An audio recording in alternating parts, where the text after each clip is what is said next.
નમસ્કાર દર્શક મિત્રો, તમે જોઈ રહ્યા છો GND ન્યૂઝ અને હું છું Dhruti Parmar. MK Amin arts and science college and college of commerce Padra ખાતે તારીખ 12 માર્ચથી 14 માર્ચ સુધી 3 દિવસીય સાંસ્કૃતિક મહોત્સવનું આયોજન કરવામાં આવ્યું હતું. આ મહોત્સવનો મુખ્ય ઉદ્દેશ વિદ્યાર્થીઓમાં સર્જનાત્મકતા, સામાજિક જાગૃતિ, મહિલા સંવેદનશીલતા, પર્યાવરણ પ્રત્યેની જવાબદારી તથા પરંપરાગત સંસ્કૃતિ પ્રત્યે ગૌરવની ભાવના વિકસાવવાનો હતો. તારીખ 12 માર્ચે મહોત્સવના પ્રથમ દિવસે ગાયન સ્પર્ધા, નાટ્ય પ્રસ્તુતિ, જાહેરાત પ્રસ્તુતિ તથા રીલ નિર્માણ સ્પર્ધાનું આયોજન કરવામાં આવ્યું હતું, જેમાં વિદ્યાર્થીઓએ ઉત્સાહપૂર્વક ભાગ લઈને પોતાની કલાત્મક પ્રતિભા અને સર્જનાત્મકતાનું સુંદર પ્રદર્શન કર્યું હતું. તારીખ 13 માર્ચે મહોત્સવના બીજા દિવસે નૃત્ય સ્પર્ધા, કચરામાંથી કૃતિ નિર્માણ, અંતાક્ષરી તથા ફોટોગ્રાફી સ્પર્ધાનું આયોજન કરવામાં આવ્યું હતું, જેમાં વિદ્યાર્થીઓએ પર્યાવરણ જાગૃતિ, સર્જનાત્મક વિચારશક્તિ અને ટીમવર્કનું ઉત્તમ પ્રદર્શન કર્યું હતું. તારીખ 14 માર્ચે મહોત્સવના ગ્રાન્ડ ફિનાલેનું ભવ્ય આયોજન કરવામાં આવ્યું હતું. આ પ્રસંગે વિવિધ સ્પર્ધાઓના વિજેતા વિદ્યાર્થીઓએ પોતાની પ્રતિભાનું પુનઃ પ્રદર્શન કર્યું હતું. વિવિધ સ્પર્ધાઓના વિજેતાઓમાં ગાયન સ્પર્ધામાં પ્રથમ ક્રમે મેઘા ગોસ્વામી અને દ્વિતીય ક્રમે બરખત શેખ રહ્યા હતા.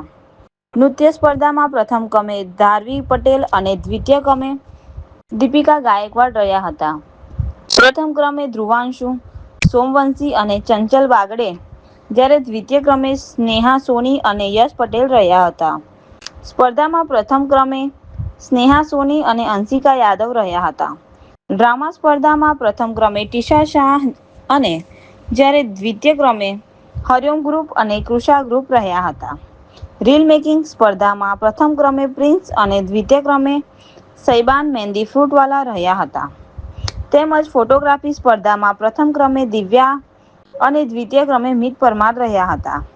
વધુમાં અગ્નિ વિના રસોઈ બનાવવાની સ્પર્ધાનું પણ આયોજન કરવામાં આવ્યું હતું, જેમાં વિદ્યાર્થીઓએ ગેસ અથવા અગ્નિ વગર વિવિધ સ્વાદિષ્ટ અને પૌષ્ટિક વાનગીઓ તૈયાર કરી હતી, પોતાની સર્જનાત્મકતા દર્શાવી હતી.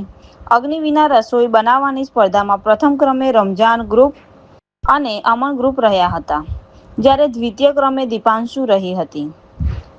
કાર્યક્રમના અંતમાં શિક્ષકો દ્વારા વિશેષ પ્રસ્તુતિ આપવામાં આવી હતી, જેમાં શિક્ષકોએ ગીત, ગાન, અભિનય અને શાયરી દ્વારા પોતાની પ્રતિભાનું પ્રદર્શન કર્યું હતું. આ સમગ્ર કાર્યક્રમનું આયોજન કોલેજના પ્રિન્સિપાલ ડોક્ટર કલ્પેશ ડી નાયક ના માર્ગદર્શન હેઠળ કરવામાં આવ્યું હતું. આ સાંસ્કૃતિક મહોત્સવના મુખ્ય સંયોજક તરીકે ડોક્ટર લક્ષ્મી પ્રિયાએ પોતાની મહત્વપૂર્ણ ભૂમિકા ભજવી હતી.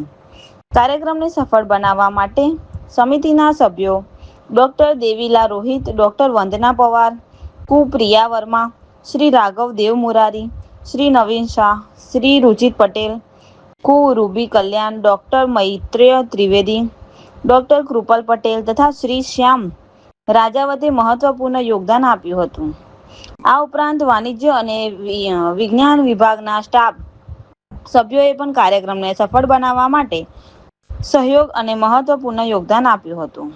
3 દિવસીય આ સાંસ્કૃતિક મહોત્સવે વિદ્યાર્થીઓને પોતાની કળા અને પ્રતિભા રજૂ કરવાની ઉત્તમ તક પૂરી પાડી, તેમજ સામાજિક જાગૃતિ અને સંસ્કૃતિ પ્રત્યેની સમજણ વધારવામાં મહત્વપૂર્ણ ભૂમિકા ભજવી હતી. જય હિન્દ, જય Bharat.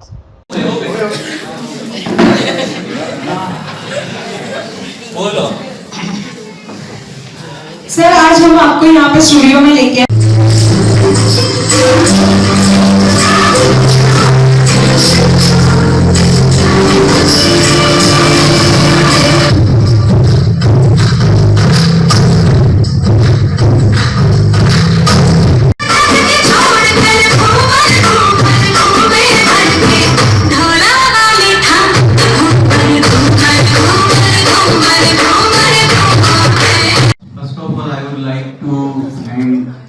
all the sponsors, and as Priya Madam said, Jatin he was my old students when I was here, and we had many activities. We played a cricket together and many things.